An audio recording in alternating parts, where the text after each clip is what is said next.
वेद ईश्वर की वाणी है।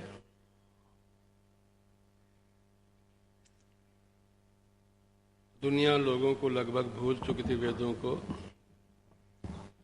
जिस समय काशी में महर्षि दयानंद जी ने वहाँ के पंडितों को वेद में मूर्ति पूजा अवतारवाद आदि को सिद्ध करने के लिए चुनौती दी, तो उस विद्या की नगरी काशी में उस समय एक भी प्रति वेद की उपलब्ध नहीं हुई। कोई भी पंडित वेद को पढ़ा हुआ नहीं था।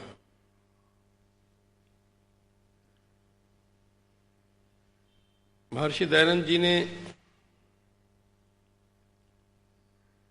न केवल वेद को पढ़ा समझा, बचपन में ही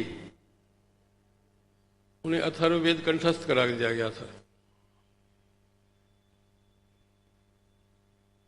और जिस समय वो घर से बाहर निकले उस समय तक उनकी पर्याप्त विद्या हो चुकी थी। वहाँ के पंडितों ने ये कह दिया था कि हम जितनी विद्या पढ़ा सकते हैं उतना इसने अध्ययन कर लिया है।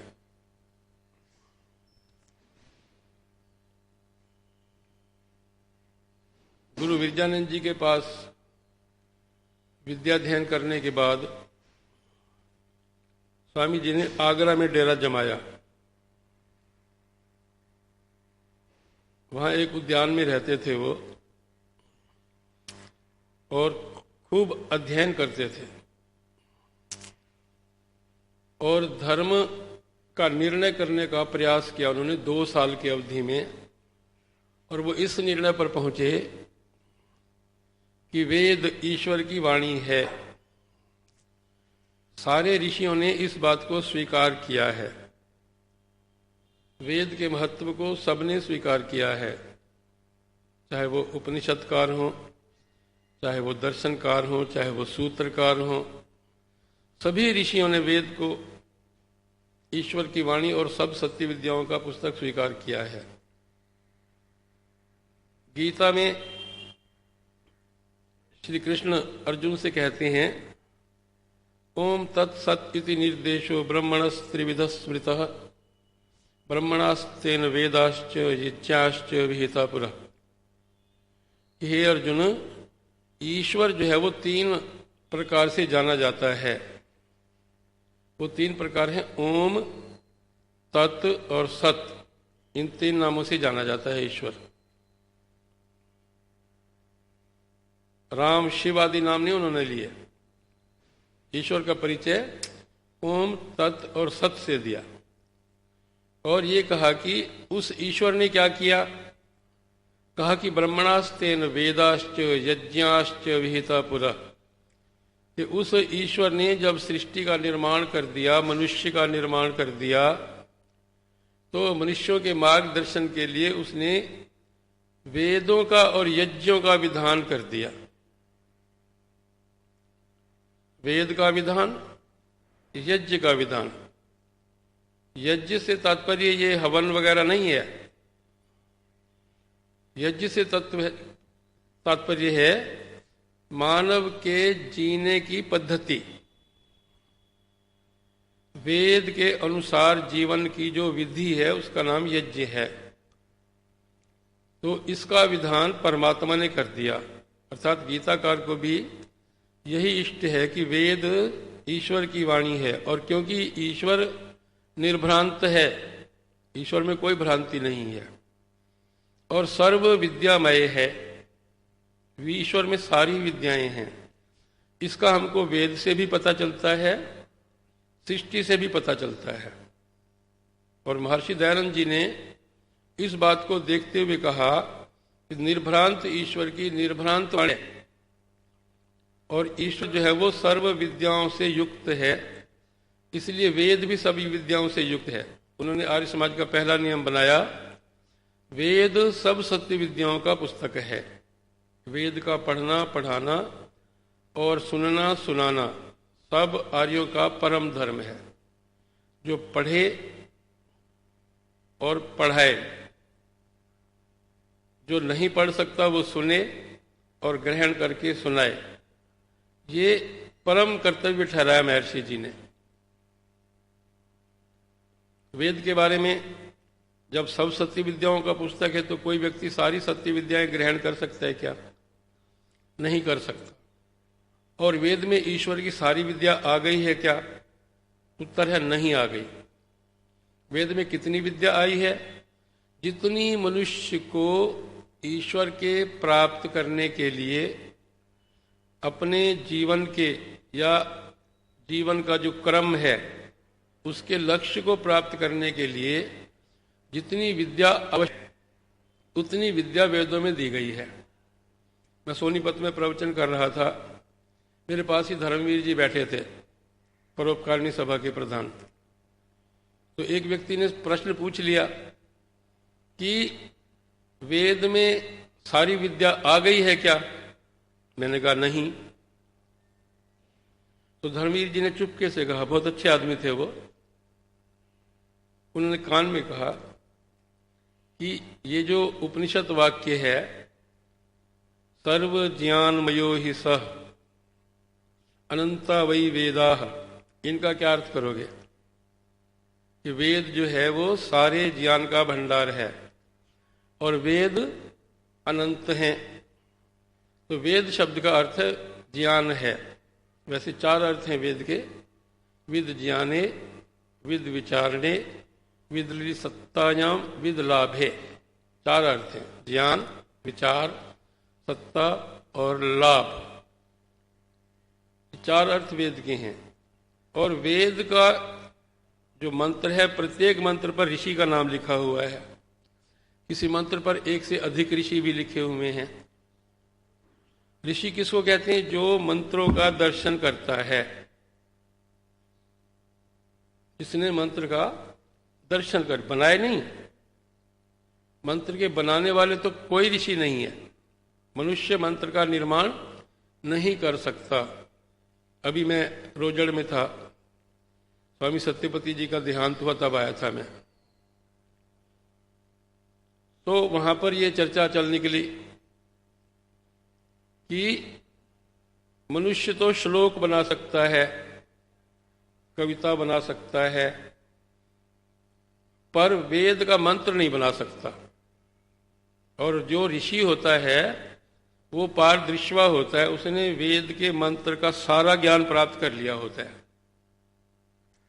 एक मंत्र का जो दृष्टा है उसे कहते हैं ऋषि कहते हैं। परंतु यह बात सत्य नहीं है। वेद का, उन्होंने कहा था कि वेद का अनुवाद जो भाष्य है ऋषि लोग नहीं करते थे पहले। क्यों नहीं करते थे? वो कहते थे कि हम जो भी अर्थ करेंगे वो सीमित होगा, संकुचित होगा, और क्योंकि ये मान लिया जाएगा कि वेद का इतना ही अर्थ है मंत्र का, तो वेद का अपमान हो जाएगा। ऐसी बहुत पुरानी लोकोक्ति चली आ रही है। तो मैंने कहा वेद का अपमान नहीं हुआ करता। वेद का जो दूसरे स्थानों पर तो मैंने बताया कि श्लोक होते हैं, अच्छे अच्छे वचन होते हैं, जो मार्गदर्शन करे, जो गुणी लोगों के द्वारा, आप पुरुषों के द्वारा बनाए जाते हैं, वो होते हैं। किंतु वेद में मंत्र होते हैं। मंत्र किसे कहते हैं? मननात् मंत्र। मंत्र उसको कहते हैं जिसमें मनन किया जाए, विचार किया जाए, चिंतन किया जाए, और विचार चिंतन से जिसमें से निकलता चला है ज्ञान, ज्ञान की धारा बहती चली जाए, कभी रुके नहीं, उसको मंत्र कहते हैं। आप मंत्र में कितना खोजते जाइए, आपको मिलता जाएगा, क्योंकि मंत्र के अंदर इतना ज्ञान है, उसके अंदर कई आप खोजते जाएंगे तो वो पूरा नहीं होगा, खत्म नहीं होगा। जैसे विज्ञान की बात करते हैं, आज से लगभग 130-35 साल पहले गुरुदत्त विद्यार्थी जीवित थे। उन्होंने एमए किया था, आप सबको पता होगा। गुरुदत्त विद्यार्थी एमए, पर वो आर्ट्स तो नहीं पढ़े थे, वो साइंस पढ़े थे। एमएससी नहीं कहा गया उनको, एमए कहा गया, क्योंकि उन दिनों विश्वविद्यालय में साइंस की फैकल्टी होती ही नहीं थी। ये माना जाता था कि ये इतनी छोटी सी चीज है, पूरा ज्ञान विज्ञान जो साइंस का है वो एक छोटी सी अलमारी में आ जाएगा। इसलिए जो मास्टर डिग्री होती थी साइंस की उसको भी एमए कहते थे। आज भी ये स्थिति है क्या? आज साइंस की कितनी ब्रांचेस हो गई हैं हमारे पास। फिजिक्स, केमिस्ट्री पहले 2 भाग में किया गया, फिर कहा भी अब केमिस्ट्री को पढ़ते पढ़ते बायोलॉजी की बात आ गई, वो भी बहुत बड़ा विषय है। फिर बॉटनी की विषय आ गई, वो भी बहुत बड़ा विषय है। वो कॉस्मोलॉजी आ गई, जूलॉजी आ गई, ये सारे विज्ञान की शाखाएं बनती चली गई। आज कितनी शाखाएं हैं, गिन भी नहीं सकते। अच्छा, किसी शाखा के किसी पल्लव का किसी कण का ज्ञान प्राप्त करने लगे हम, क्योंकि जो व्यक्ति एमएससी के बाद पीएचडी करना चाहता है तो वो सड़क पर चलते हुए तो किसी आदमी से नहीं पूछेगा ना कि मुझे बताइए मैं किस विषय में पीएचडी करूं, मैंने एमएससी कर लिया है। किससे पूछेगा? यूनिवर्सिटी के किसी वरिष्ठ प्रोफेसर से पूछा जाएगा कि मनुष्य के ज्ञान कोश में कौन सा विषय नहीं आया है अभी तक, उसको ये शोध के लिए स्वीकार कर ले। यदि हम जानते होंगे तो उसका शोध क्या होगा, तो वो नया विषय देता है और वो 5 वर्ष लगाता है विद्यार्थी। 5 वर्ष के बाद अपना शोध प्रबंध प्रस्तुत करता है। मैं उस व्यक्ति के बारे में कह रहा हूं जो नितांत बुद्धिमान है और जिसने 5 वर्ष तक घनघोर परिश्रम किया है। आप उससे जाके पूछें कि आपको ये जो छोटा सा विषय दिया गया था, क्या आपने इसके बारे में पूरी जानकारी प्राप्त कर ली है? अब इसमें जानने को कुछ भी शेष नहीं रहा क्या? तो क्या उत्तर देगा वो? वो ये उत्तर देगा कि मैंने ज्ञान के इस कण की खोज करना शुरू किया था। आपको पता होगा आज से 200 साल पहले हमें पता चला था कि ज्ञान जो मनुष्य के जीवन का मूल क्या है उसको सेल कहते थे, कोश। और उस समय के वैज्ञानिकों ने दावा कर दिया कि अब हमें जीवन के मूल का पता चल गया है और हम 15-20 साल में मनुष्य बनाकर खड़ा कर देंगे। कर दिया क्या? नहीं किया। उस कोश का देखना शुरू किया और एक दिन क्या हुआ कि माइक्रोस्कोप के सामने एक और माइक्रोस्कोप बन गया जिसको इलेक्ट्रो माइक्रोस्कोप कहते थे, और वो इस माइक्रोस्कोप से 10 लाख गुना बारीक का दर्शन करा देता था। तो उस माइक्रोस्कोप से पता चला कि जो सेल हम एक यूनिट समझ रहे थे उसके अंदर तो बहुत बड़ी दुनिया है। उसका नाम रखा गया जीन। अब जेनेटिक्स जो है वो विज्ञान की एक और शाखा हो गई। ये सेल कुल मिला के 8 में बन जाता है और फिर अगले 18 मिनट में इसके 2 टुकड़े हो जाते हैं, 2 सेल बन जाते हैं। और जब इस सेल को खोला गया वैज्ञानिक यंत्रों की सहायता से तो पता चला कि उसमें एक छोटा मोटा तालाब था जिसका नाम रखा गया डीएनए, और उसमें कई चीजें तैर रही थी। अब उनको भी खोला गया तो एक सीढ़ी नुमा चीज निकली और वो इतनी लंबी है कि इस धरती के 2 चक्कर काट दो। अब उसके एक एक कण की खोज हो रही है। वैज्ञानिक कभी भी ये कहने की स्थिति में नहीं आ सकता कि हमने ज्ञान की एक दिशा में बढ़ के उस दिशा का अंत पा लिया है। यही स्थिति वेद मंत्र की है। उपनिषद के ऋषि जो थे बहुत बुद्धिमान थे, विद्वान थे। उन्होंने भी खूब खोज की और खोज करने के अनंतर उन्होंने एक श्लोक में बताया। क्या बताया? यस्या मतम तस्य मतम, मतम यस्य न वेदसा। जो ये जानता है कि मैं जानता हूं वो वास्तव में नहीं जानता। क्योंकि जब भी हम जानने की कोशिश करेंगे एक दिशा में तो बढ़ेंगे लेकिन बीच में शाखाएं फूटती चली जाएंगी। ये भी नहीं जानते, ये भी नहीं जानते, ये भी नहीं, ये भी नहीं। जब तक हमने कोशिश नहीं की हमें अपने इस अज्ञान का पता ही नहीं था। और जैसे ज्ञान के क्षेत्र में आगे बढ़ते गए अपने अज्ञान का पता चलता गया। जो अपने अज्ञान को सबसे अधिक जानता है वास्तव में वही जानता है।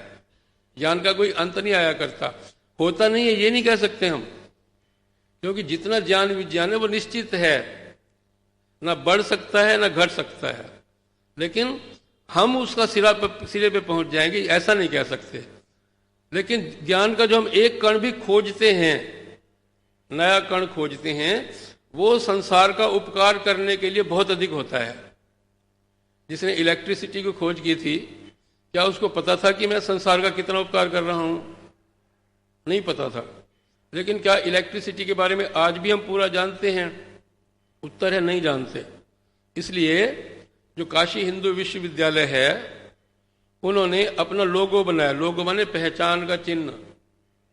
और वो पहचान का चिन्ह क्या था? उसमें एक वट वृक्ष छपा हुआ है, बड़ का पेड़। और उस वट वृक्ष में से, आपको पता है वट वृक्ष में से शाखा निकलती है, शाखा में से फिर दाढ़ी जैसी चीज निकलती है और वो नीचे लटकते लटकते जमीन में आके गड़ जाती है और नया तना बन जाता है। वडियार में और कलकत्ता में भी मैंने एक वृक्ष देखा, वहां मद्रास में भी देखा, कलकत्ता में भी देखो, बहुत बड़ा वृक्ष है वो। उसके हजारों तने हैं, किसी को पता नहीं असली तना कौन सा है। तो उन्होंने अपना चिन्ह बनाया ये वट वृक्ष, और नीचे लिखा जितनी शाखाएं उतने वृक्ष। ज्ञान की एक शाखा में प्रवेश कर जाइए, आपको वो बहुत बड़ा विशाल क्षेत्र दिखाई देगा। तो क्या अध्ययन नहीं करना चाहिए? क्योंकि हम ज्ञान के अंत तक तो पहुंचेंगे नहीं। उत्तर यह है कि करना चाहिए। ईश्वर ने जो संसार बनाया है ये विद्यालय है हमारे लिए, क्योंकि विद्या को प्राप्त करके ही हम उन्नत होंगे। उन्नत का क्या मतलब है अभी तक तो हमें ये भी पता नहीं है। मेरे प्रवचन हो रहे थे वानप्रस्थ आश्रम ज्वालापुर में। एक मित्र हैं राकेश, MSc PhD हैं वो रोज सुनने आते थे। एक दिन नहीं आए, सायंकाल मिले, कहने लगे आचार्य जी क्षमा कर दीजिए मैं आज सुबह आ नहीं पाया। मैंने तो आपको खुद को क्षमा करना चाहिए ना, हानि तो आपकी हुई है। कहाँ गए थे आप? बोले मैं मनसा देवी चला गया था। मैंने कहा मनसा देवी क्यों चले गए थे आप? बोले मेरी श्रद्धा है। आप समझते हैं श्रद्धा को? मैंने कहा राकेश आप श्रद्धा को समझते हैं क्या? मैंने कहा श्रद्धा भी समझने की चीज है क्या? ये उस युवक का हाल था जो BA तक संस्कृत पढ़ता था, BSc तक संस्कृत उनके पाठ्यक्रम में, विज्ञान के कोर्स में भी थी, और MSc कर चुका था वो। उसको ये पता था कि मैं श्रद्धालु हूं। और ये श्रद्धा होती क्या है? मैंने उसको बताया, आपको भी बताता हूं। श्रद्धा होती है श्रद्धा। श्रद्धा होता है सत्य। श्रद्धा किसे कहते हैं? सत्य को। और सत्य को धारण कर लेना, अपने अंदर अपना लेना। उस सत्य के विपरीत आचरण करने की हमारे अंदर सामर्थ्य ही ना रहे। जिस ज्ञान को हमने अपने अंदर धारण कर लिया है उसके विपरीत आचरण नहीं कर सकते। नॉलेज के विपरीत करते हैं हम, ज्ञान के विपरीत करते हैं। जितने भी पाप कर्म होते हैं, बुरे कर्म होते हैं, अच्छा हमें पता नहीं होता क्या कि ये बुरा कर्म है? हमें ज्ञान होता है ना कि जो हम करने जा रहे हैं ये पाप है, बुरा कर्म है, और पाप का फल हमें दुख रूप में प्राप्त होगा, ये पता होता है। ये पता होते हुए भी किया जाता है कर्म। इस पता होते हुए किए जाने वाले कर्म को क्या कहते हैं? श्रद्धा नहीं कह सकते, क्योंकि इस सत्य को हमने धारण नहीं किया हुआ। गीता में एक श्लोक है कि ना ही ज्ञानेन सदृश पवित्रम इह वर्तते। इस संसार के अंदर ज्ञान जैसी पवित्र वस्तु कोई नहीं है, और ज्ञान जैसी पवित्र करने वाली वस्तु भी कोई नहीं है। व्यक्ति को ज्ञान पवित्र कर देता है, उसके मलों को धो देता है ज्ञान, परंतु वो ज्ञान आता कहां से है? श्लोक की अगली पंक्ति है, तत्स्वयं योग संसिद्ध। वो जो ज्ञान होता है ना, उसकी सिद्धि कैसे होती है? कर्म से होती है। पहले हमने जाना, फिर विचार किया, फिर निर्णय किया, फिर व्यवहार में उतार दिया, उस ज्ञान के अनुसार कर्म किया, फिर किया, फिर किया, फिर किया, करते गए। तो क्या होगा? कालेन आत्मनि विंदति। कालांतर में क्या होता है? वो व्यवहार में लाया हुआ जो ज्ञान होता है, समय पाकर आत्मा में स्थापित हो जाता है, अंतःकरण में उसका स्थान बन जाता है। और हम कहते हैं इस आदमी का तो स्वभाव बदल गया। ये जो ज्ञान का अंतःकरण में स्थापित हो जाना है, इसको श्रद्धा कहते हैं। बड़ी तपस्या से आती है ये श्रद्धा। हम तो खाली दो आदमियों से दो बात करके, या किसी ने कह दिया कि मंदिर में भगवान जी बैठे हुए हैं और ये बहुत पुराने शक्तिशाली हनुमान जी हैं और ये सबकी मनोकामना को सिद्ध करते हैं, और हमने ये मान लिया कि हम श्रद्धालु हो गए, और हमने जाके फल फूल या लड्डू पेड़े चढ़ा दिए, मत्था टेक दिया, और क्या कहा? श्रद्धा पूर्वक कर्म कर दिया है। तो ये श्रद्धा नहीं होती। श्रद्धा आती है ज्ञान से। संध्या का एक मंत्र है, उद्वयन तमसस्परिस्वा पश्यंत उत्तरम देवम देवत्रा सूर्यमगन्म ज्योतिरुत्तमम। महर्षि जी इसका भाष्य करते हैं। वो कहते हैं चराचर आत्मानम त्वाम, ईश्वर को कह रहे हैं, हे ईश्वर आप चर अचर के आत्मा हैं। सूर्य का अर्थ किया उन्होंने। चराचर आत्मानम त्वम प्रेक्षमाणस संतो वयम, भली प्रकार से देखते हुए आपको, आपके ज्ञान विज्ञान का विचार करते हुए, उत्कृष्ट श्रद्धावंतो भूत्वा, उत्कृष्ट श्रद्धावान होकर अगन्म आपको प्राप्त हुए हैं। यह इस मंत्र में श्रद्धा शब्द का थोड़ा सा परिचय मिलता है जो स्वामी जी ने भाष्य किया है। श्रद्धा की नींव किस पर रखी है? हे ईश्वर आपको अच्छी तरह देखते हुए, प्रेक्षमाणस संतो वयम, अच्छी तरह देखते हुए अर्थात जानते हुए, आपको हम अच्छी तरह जानते हुए आपको प्राप्त हुए हैं। कैसे प्राप्त हुए? श्रद्धावान होकर प्राप्त हुए हैं। तो सत्य अर्थात ज्ञान के ऊपर आश्रित है श्रद्धा। यदि आपके पास सत्य नहीं होगा तो आपके पास श्रद्धा भी नहीं आएगी। अब ईश्वर के गुण कर्म स्वभावों का परिचय हमने प्राप्त कर लिया। महर्षि जी कहते हैं देखो, ज्ञान प्राप्त कर लिया तो वो काम आना चाहिए। ज्ञान प्राप्त करना धर्म नहीं है। ज्ञान प्राप्त करना धर्म की तैयारी है, सज्जा है। हम विद्वान हो गए और विद्या को अपने अंदर रखे हुए हैं, उसको ना बांटते ना आचरण में लाते। तो शास्त्रकार कहते हैं आचारः परमो धर्मः। ये जो आचरण है ना, यही धर्म है। ज्ञान का व्यवहार सुनने सुनाने के लिए नहीं, मनोरंजन करने के लिए नहीं होता ज्ञान, गप्पे मारने के लिए नहीं होता। ज्ञान किस लिए होता है? आचरण करने के लिए। और कैसा आचरण? जैसा ईश्वर को जाना, जैसा ईश्वर को जाना, उसके गुण कर्म स्वभाव पवित्र हैं। ईश्वर के गुण कर्म स्वभाव क्या है जी? पवित्र हैं। ईश्वर के अंदर कोई मल नहीं है, कोई दोष नहीं है। जो जो गुण ईश्वर में नहीं है वो सारे दोष हैं। जो जो गुण ईश्वर में नहीं है वो सारे दोष हैं, वो त्यागने योग्य हैं। जो जो गुण ईश्वर में हैं वो सारे गुण हैं, ग्रहण करने के योग्य हैं। अर्थात ईश्वर हमारी जीने की पद्धति है, ईश्वर हमारी कर्म करने की पद्धति है। वेद में एक बड़ा प्यारा मंत्र है, तद विष्णु परमम पदम सदा पश्यन्ति सूर्य। कि जो विद्वान लोग हैं वो ईश्वर की तरफ देखते रहते हैं, ईश्वर के गुण कर्म स्वभाव की तरफ देखते रहते हैं। तद विष्णु परमम पदम, परम पदनीय है ईश्वर, प्राप्त करने योग्य है। तो क्या करते हैं? कहते हैं विष्णु कर्माणि पश्यत। विष्णु अर्थात व्यापक, सर्वव्यापक जो भगवान, उसके कर्मों को देखते हैं। किस लिए देखते हैं? यतः व्रतानि पस्पशे, ताकि हम अपने जीवन के व्यवहार का निर्धारण कर सकें, ताकि हमें समझ आ जाए कि हमने जीना कैसे है। क्योंकि जो जो ईश्वर के गुण कर्म स्वभाव हैं वो ग्रहण करने के योग्य हैं, धारण करने के योग्य हैं, जीने के योग्य हैं।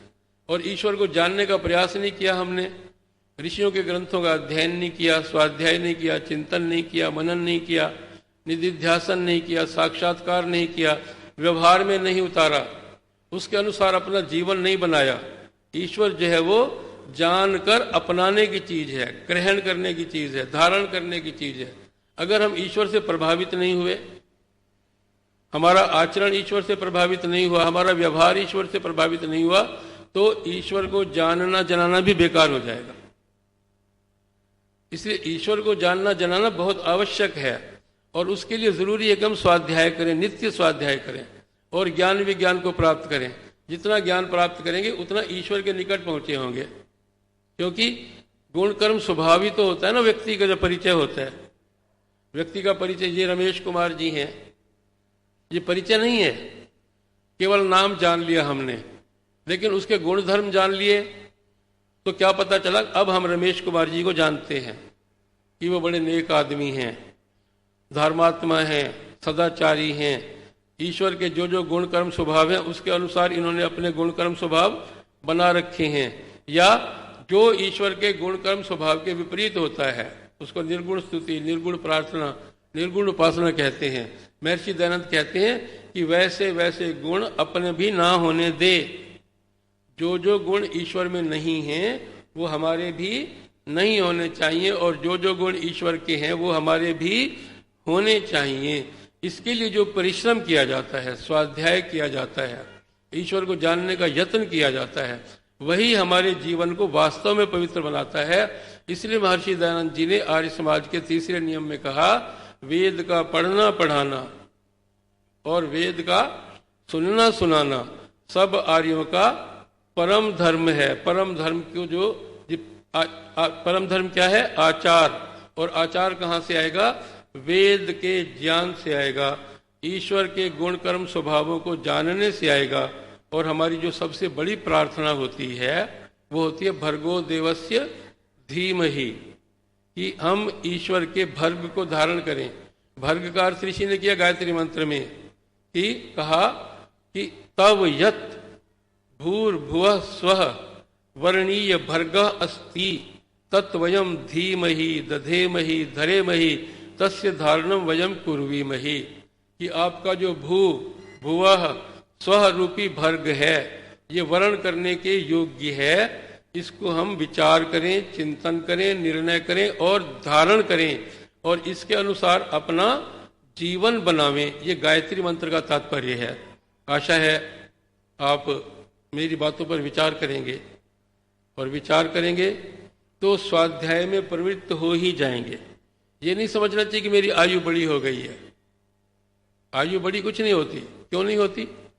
क्योंकि हम इस शरीर रूपी घर में रहते हैं।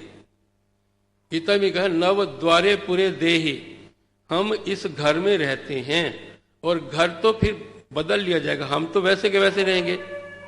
आत्मा स्वरूप से परिवर्तनशील नहीं है, लगातार गतिशील है। एक शरीर को छोड़ेंगे दूसरा बना लेंगे, दूसरा छोड़ेंगे तीसरा बना लेंगे, तीसरा छोड़ेंगे चौथा बना लेंगे। जीवन यात्रा चलती रहेगी, अविरल चलती रहेगी, लगातार चलती रहेगी।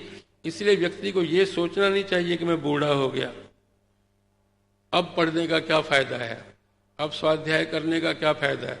हमारा किया हुआ कभी व्यर्थ नहीं जाता। आज से शुरू कर दीजिए, ऋषियों के ग्रंथों को पढ़िए, पढ़ के समझिए, समझ के अपने व्यवहार में लाने का यत्न कीजिए, श्रद्धालु बनिए। इन शब्दों के साथ मैं अपनी वाणी को विराम देता हूँ। आशा है आप विचार करेंगे और अवश्य लाभ उठाएंगे। धन्यवाद।